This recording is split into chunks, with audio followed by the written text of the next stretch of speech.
Hey, so we're here for the third day of the Civil Rights era,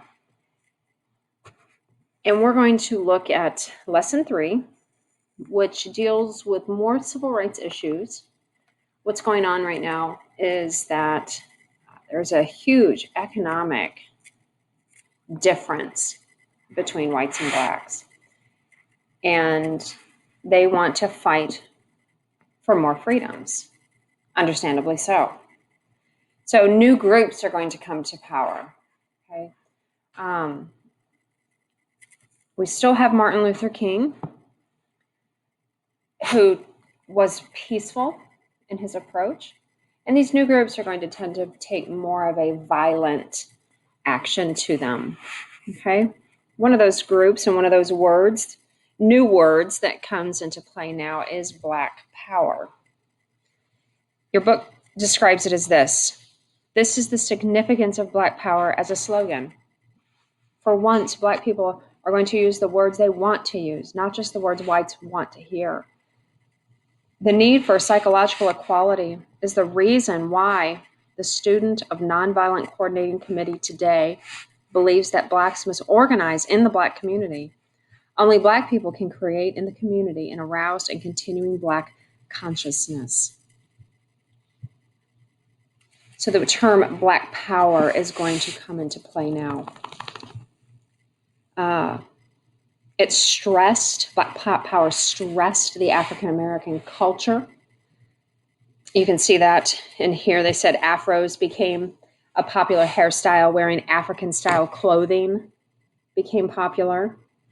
And of course, you can see the hand symbol as well. Dr. Martin Luther King was not a fan of Black Power. He saw it as hopelessness and despair, and so he was very much against it. One leader that was for it was Malcolm X. There he is there. He was born as Malcolm Little in the state of Nebraska. He ended up changing his name to Malcolm X and joined the League of Islam known as the Black Muslims. Now, you got to understand that when we hear Islam, it's not really the same Islam that you're automatically thinking of. So you have the Nation of Islam, and it is very different because what it was teaching was Black nationalism. Be prideful, have pride in being Black, and promote every aspect of being Black, whether it's in the hairstyle, your clothing, your language, your religion. Be proud of who you are. He was not a super fan of Martin Luther King. I guess Martin Luther King, after the speech, this is what he had to say. Whoever heard of angry revolutionists, all harmonizing, we shall overcome, while tripping and swaying along arm in arm with the very people they were supposed to be angrily revolting against. So it really took him off guard that the whites and the blacks were arm in arm swaying together at the March on Washington. He's like, how can that be? Because we need to be two separate people. We need to have a white nation. We need to have a Black nation. So he wasn't promoting living together is more separatism. Now, he had a change of heart. In about 1964, he went here. Where's this at? Hopefully you said Mecca in Saudi Arabia. And this is where a bunch of Islamic followers go every year. By the way, this year has been canceled. They go on what is known as a Hajj. And they show their love for Allah here. And their devotion to Allah here.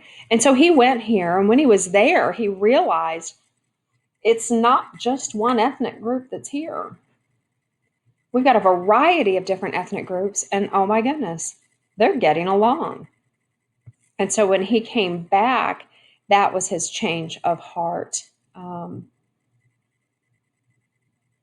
He ended up breaking from the Nation of Islam and continued thereafter, after his trip to Mecca, to criticize the organization and a member of that organization ended up shooting him and killing him in 1965.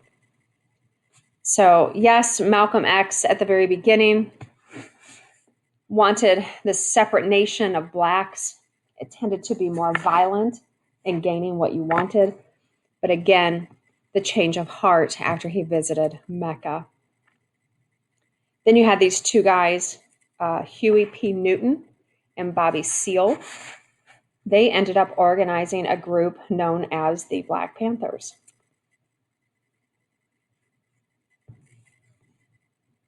Now, they wanted an end to racial oppression. They wanted fairness in the community, schools, law enforcement, housing, and hospitals. And from what I've really read about the Black Panthers is that they were very much wanting the policemen to treat them fairly. That was a huge part of being part of the Black Panthers. Were they a violent group? Yeah. Did they probably push the envelope too much? Yeah. Did the policemen always treat them fairly? No. And they wanted equal rights within that police department division. So there were a lot of violent confrontations. Even the FBI leader Edgar J. Hoover called the Black Panthers the greatest threat to the internal security of the country.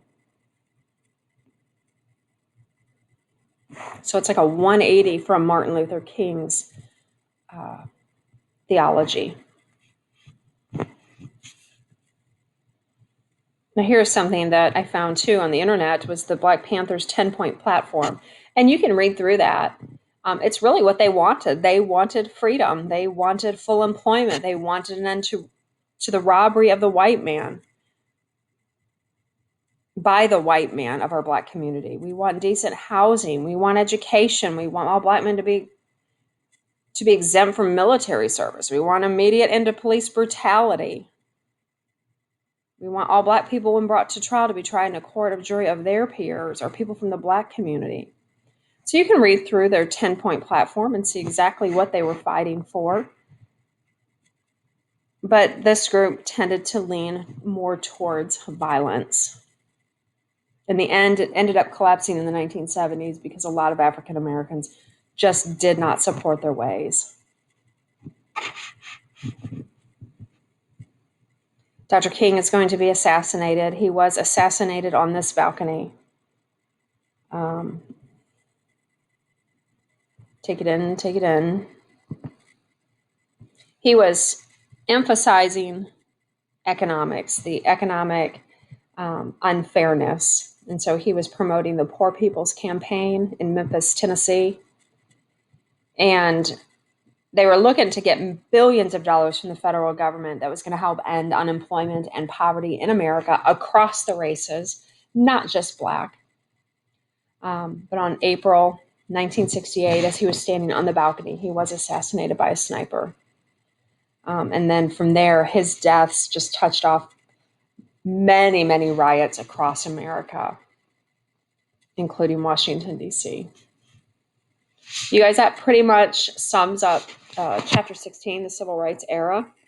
So you can spend the rest of your time now answering some questions. The nice thing about e-learning is that there is no test, and even better, no drawing test. Can I get a woot woot? Of course I can.